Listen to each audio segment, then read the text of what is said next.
Covid का समय चल रहा था। एक वीडियो यूट्यूब, फेसबुक, हर तरह के सोशल मीडिया हैंडल्स पे एक सरफेस कर रहा था कि उसमें एक कोई महाशय आते हैं और वो बताते हैं कि कोविड जैसा ये नॉर्मल फ्लू है और इस पे ज़्यादा परेशान होने वाली बात नहीं है। और काफ़ी सारी बातें, मतलब फैक्ट वाली भी और काफ़ी हाइपोथेटिकल बातें भी, बनी बनाई बातें भी, अपने से मनगढ़ंत कहानियाँ भी, दोनों मिक्स करके लोगों का इमोशन, लोगों का अटेंशन अपनी तरफ खींचने का प्रयास था। और उसमें कुछ वो डाइटिशियन वगैरह पता नहीं क्या है, उनने बताया कि ये ऐसे ऐसे ऐसे ऐसे डाइट फॉलो करने से आप कोविड से अगर सफ़र भी कर रहे हैं तो इन चीज़ों से निकल सकते हैं। हमने भी वो वीडियो देखा, कुछ चीज़ें उसमें फैक्ट थी, कुछ बातें मैंने कहा कि हाइपोथेटिकल थी, मनगढ़ंत कहानी थी। फिर भी हमने उस डाइट पैटर्न को फॉलो किया, बहुत सारे लोगों को सजेस्ट किया। जहाँ फ़ोन से पता चलता था फला आदमी को ऐसा कुछ हुआ है, तो हमने वो लिक्विड डाइट और जो भी चीज़ें थी सजेस्ट करी। और साथ में दवाएं भी, होम्योपैथिक दवाएं भी, मेरे पिताजी हैं, भाई हैं होम्योपैथ, तो उनसे डिस्कस करके दवाएं भी सजेस्ट करी और उससे बेनिफिटेड हुए, उन लोग को फ़ायदा हुआ। बहुत सारे लोग कोविड संक्रमित पाए गए थे, उसके बाद से वो 4-5 दिन के बाद वो फिर से उनका रिपोर्ट नेगेटिव आया। तो हमको भरोसा हुआ कि हाँ चलो भाई, हो सकता है कि दवा का रोल हो, लेकिन डाइट का भी इम्पोर्टेंट रोल होता है। जैसा कि हम बार बार कहते हैं कि अगर आप जैसा खाना खाते हैं उसके हिसाब से आपकी ग्रोथ होती है। ये तब की बात है। फिर उसके बाद मेरे ध्यान से उतर गया और वो कौन थे नहीं थे ध्यान में था भी नहीं। अभी फिर इधर कुछ दिनों से हमने क्या देखा कि कुछ लोग, पेरेंट्स लोग बता रहे हैं कि सर एक वीडियो देखा, उसमें कोई बता रहा है कि नीम का पत्ता चबाने से ऑटिज्म ठीक होता है, नीम का पत्ता खाने खिलाने से, और भी बहुत सारी बातें। तो आज का वीडियो इसी टॉपिक पे है कि क्या सच में नीम का पत्ता खाने से ऑटिज्म ठीक हो सकता है? क्या सच में नारियल चबाने से ऑटिज्म ठीक हो सकता है?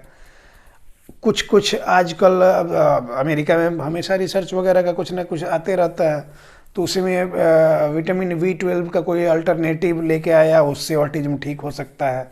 इस तरह की तमाम बातें चल रही हैं।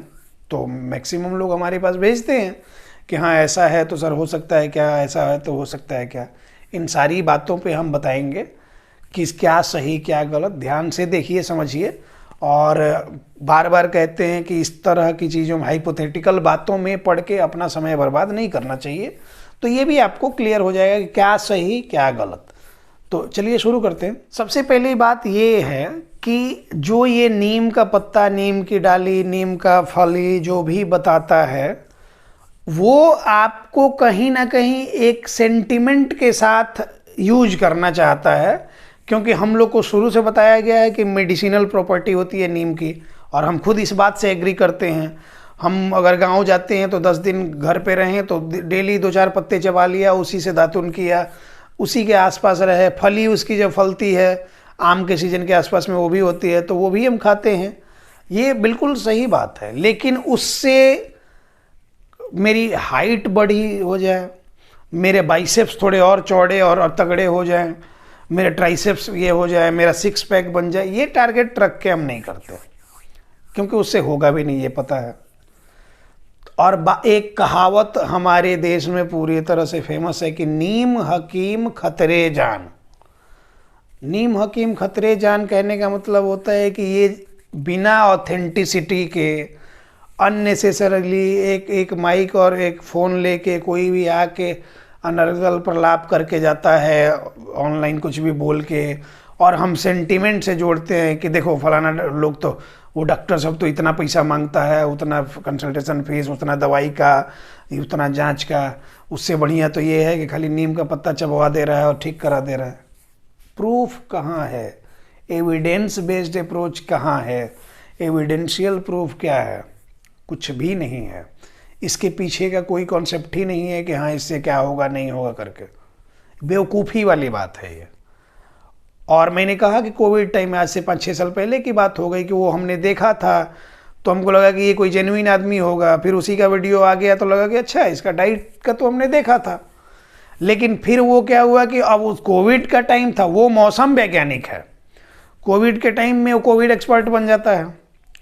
फिर उसके बाद क्या होगा कि फिर कोई और, अगर महिलाओं की कोई प्रॉब्लम आजकल जैसे सबसे ज़्यादा होता है कि उनमें ओसी जो पीसीओडी वाली प्रॉब्लम होती है, कभी उसका एक्सपर्ट बन जाएगा, कभी डिप्रेशन वगैरह की बात आएगी उसका एक्सपर्ट बन जाएगा।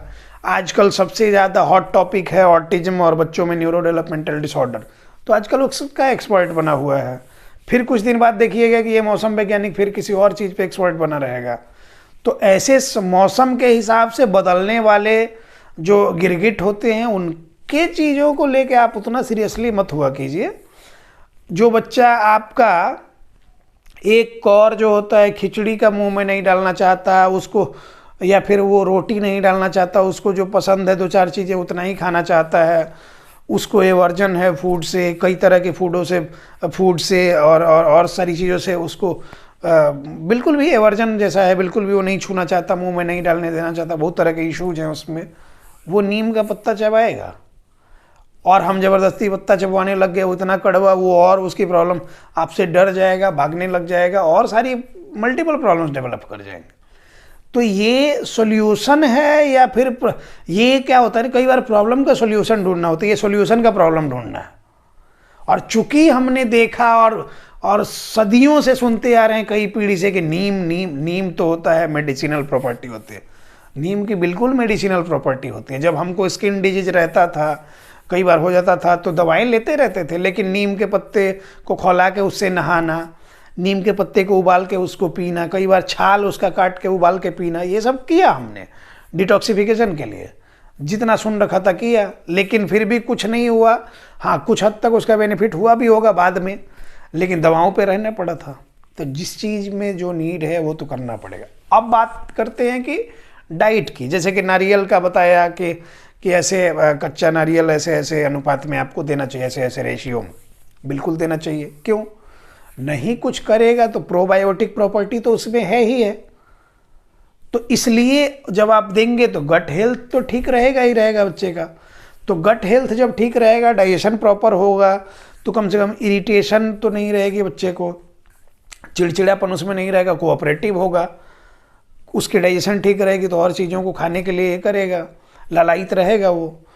तो ये डाइट का मैनेजमेंट एक पार्ट है, बिल्कुल है। कई बार हम कहते हैं कि omega 3 fatty acid, omega 6 fatty acid, vitamin D, iron, calcium, minerals, vitamins, हर चीज़ की नीड होती है। और ऊपर से थोप के कुछ भी पूरा नहीं कर सकते, आपको डाइट के थ्रू ही देना होगा, वो देना होगा। लेकिन सिर्फ वो देने से ऑटिज्म ठीक हो जाएगा, ये किसने कहा? तो ऐसे मौसम वैज्ञानिकों से बचना जरूरी है। और अभी उसी के ग्रुप का एक और कोई है आजकल, कुर्ता पजामा मूछ वाला, वो बताता है कि करेले को आप पैर से ऐसा दबाइए, तो 15-20 मिनट तक करेला और नीम पैर से दबाएंगे तो थोड़ी देर बाद आपके जीभ पे उसका कड़वापन आने लग जाएगा।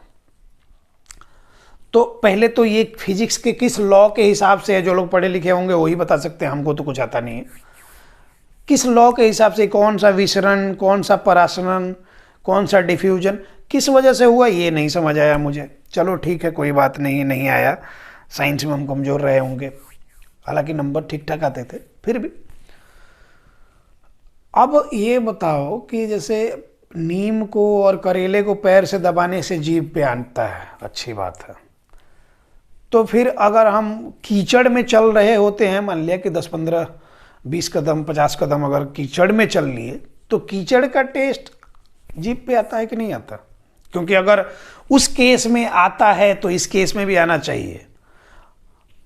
नंगे पैर अगर हम मिट्टी पे चल रहे हैं, धूल पे चल रहे हैं, तो थोड़ी देर बाद जीभ में धूल का टेस्ट आना चाहिए कि नहीं आना चाहिए? क्योंकि अगर उस केस में आ रहा है तो इस केस में भी आना चाहिए, क्योंकि साइंस तो एक ही तरह से काम करेगा। अच्छा चलो ठीक है, गीले चीज़ की बात हो रही है कि अगर करेले को पैर से दबा दिया, थोड़ा सा वो चिपचिपा हुआ, गीला हुआ, तो ठीक है। तो हमने कहा कि अगर नदी किनारे, बीच किनारे, अगर हम समुंदर किनारे हम जा रहे हैं और वहाँ हम चल रहे हैं, मिट्टी वहाँ गीली भी है थोड़ी, तो उस गीली मिट्टी का इधर टेस्ट आएगा कि नहीं आएगा? गाँव में देखते हैं कि गोबर की खान रखी हुई है, उसमें एक लड़का कोई खड़ा होकर पैर से उसको ऐसा बार बार पैर मार रहा है, उसके जीभ पे गोबर का टेस्ट आ जाना चाहिए, अगर ऐसा है तो। अगर ये साइंटिफिक अप्रोच है तो। अगर नहीं है तो सिर्फ लोगों को मूर्ख बनाया जा रहा है ना, बरगलाया जा रहा है ना, कि हाँ पैर से दबाने से जीभ पे टेस्ट आएगा, डायबिटीज़ ठीक होगा। ये थोड़ा सा दिमाग लगा के इन बेवकूफ़ों को समझा जा सकता है कि किस आले दर्जे के बेवकूफ़ ये हैं, और यही बार बार समझाने का प्रयास हम करते हैं। अगर इस तरह के बेवकूफ़ों को ढूंढना शुरू करें तो लाखों हैं, इन पे वीडियो बनाते बनाते सारा समय और एनर्जी इनमें ख़त्म हो जाएगी। आप लोगों को अवेयर करने के लिए ये वीडियो बना रहे हैं कि ये उसी ग्रुप का एक और नमूना है। तो इसलिए बार बार कहते हैं कि नीम हकीम खतरे जान। कोई भी कुर्ता पजामा आके आयुर्वेद में जाओ जी, आयुर्वेद में जाओ, हल्दी की गांठ लो, अदरक की गांठ लो, और क्या करो कि चूना लो, गेहूं लो, ये लो वो लो करके उसे, बिल्कुल भी नहीं। जब जो नीड है उसके अकॉर्डिंग आपको मैनेजमेंट करना ही होगा। एक वृंदावन में एक जो साधु बाबा वो फेमस है प्रेमानंद महाराज, तो उनके पास देखिए कितने लोग जाते हैं कि हमको कमर में दर्द है, हमको ये, मतलब बोल देंगे मेरा तो 18 साल 19 साल से किडनी फेल है, दोनों डायलिसिस पे हैं, तो हम क्या करें, इसमें चमत्कार हो सकता है क्या, जाके ट्रीटमेंट कराओ, वो डॉक्टर उसके लिए बेहतर ही है। कितनी जेन्युइन सी बात है। नहीं तो यहाँ तो झाड़ने फूंकने वाले गाँव में क्या करेंगे, 2-4 लात ऐसा ऐसा कहेंगे कि हम उल्टा जन्म लिए थे, ऐसे पैर उठा के 2-4 लात मार दिया, झाड़ दिए कि जाओ 500 रुपये दे दो। तो यही वो झाड़ने वाले, फूंकने वाले, ताबीज बनाने वाले और 50 तरह के तामझाम करने वाले, ये सब जुगाड़ू लोग बैठे हुए हैं यूट्यूब और फेसबुक और ये पे। उनका वीडियो चल जा रहा है क्योंकि उसमें पैसा नहीं लगना है, सबके पास फालतू का डेटा है, देखते देखते अब चल जा रहा है वीडियो, उससे उन लोगों को पैसा आ रहा है, उन लोगों को मोटिवेशन मिल रहा है, और वीडियो पे वीडियो डाले जा रहे हैं इसी तरह का अननेसेसरी, जिसके पीछे कोई लॉजिक ही नहीं, इलॉजिकल बातें। तो इन सब बेवकूफ़ों से बचने की ज़रूरत है। बच्चे को प्रॉब्लम है तो नीड बेस्ड थेरेपी की ज़रूरत है, वो करनी पड़ेगी, इस बात का हमेशा ध्यान रहे। धन्यवाद।